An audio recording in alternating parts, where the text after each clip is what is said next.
dengan Amerika Syarikat. Di antara perkara yang disebut pertamanya oleh Presiden Donald Trump apa dia?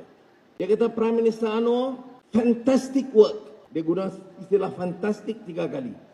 Yaitu kerana kejayaan kita membawa negara Thailand dan Kemboja berpakat untuk menyelesaikan dan mencapai gencatan senjata, keamanan yang sukar diperoleh di mana-mana tempat lain. Fantastic, fantastic, fantastic. Perdana Menteri Datuk Seri Anwar Ibrahim berkata perkara itu disahkan Presiden Mesir Abdel Fattah al-Sisi ketika panggilan telefon semalam. Dia tidak tahu, dengan telefon itulah kita bantu damaikan Kemboja dengan Thailand.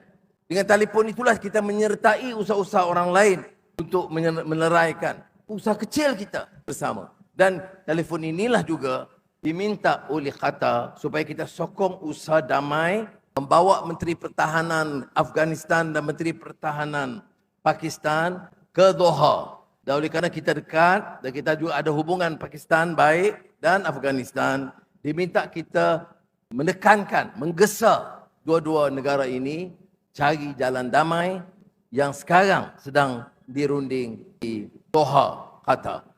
Anda kata kalau betul lah anda dan telefon anda itu telah berjaya membantu untuk menyelesaikan beberapa krisis antarabangsa ke apa-apa ke, baguslah, kita tak ada masalah, bagus. Lagipun kan anda kan antara orang yang paling berpengaruh dekat dunia. Halo guys, selamat datang di informasi. Kali ini kita akan membahas tentang Perdana Menteri Malaysia, Anwar Ibrahim, kembali menjadi sorotan publik setelah serangkaian pengakuannya tentang percakapan telepon dengan sejumlah pemimpin dunia. Mulai dari Presiden Amerika Serikat, Presiden Mesir, Perdana Menteri Selandia Baru, hingga Menteri Pertahanan Afghanistan dan Pakistan, semua disebutnya pernah menghubungi atau berbincang dengannya mengenai isu-isu global seperti Gaza, tarif ekspor, hingga perdamaian regional. Fenomena ini membuat sebagian masyarakat Malaysia menjulukinya sebagai Bapak Telepon Dunia. Julukan itu muncul bukan tanpa alasan. Setiap kali muncul di hadapan publik, Anwar sering mengisahkan bagaimana dirinya dihubungi pemimpin dunia untuk membahas persoalan penting.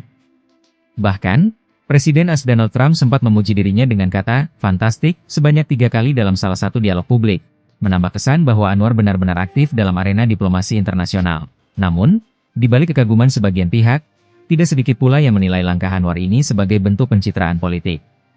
Banyak yang menganggap pernyataan-pernyataan itu terlalu sering, terlalu personal, dan cenderung berlebihan, seolah hubungan antar negara bisa diselesaikan hanya lewat percakapan telepon.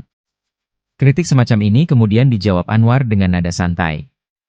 Ia mengatakan bahwa dirinya bahkan kini dijuluki Menteri Penelponan, dan menegaskan bahwa tidak ada salahnya jika negara kecil seperti Malaysia dimintai pandangan oleh negara lain. Terlepas dari pro dan kontra, narasi telepon ini sebenarnya mencerminkan strategi komunikasi politik yang khas.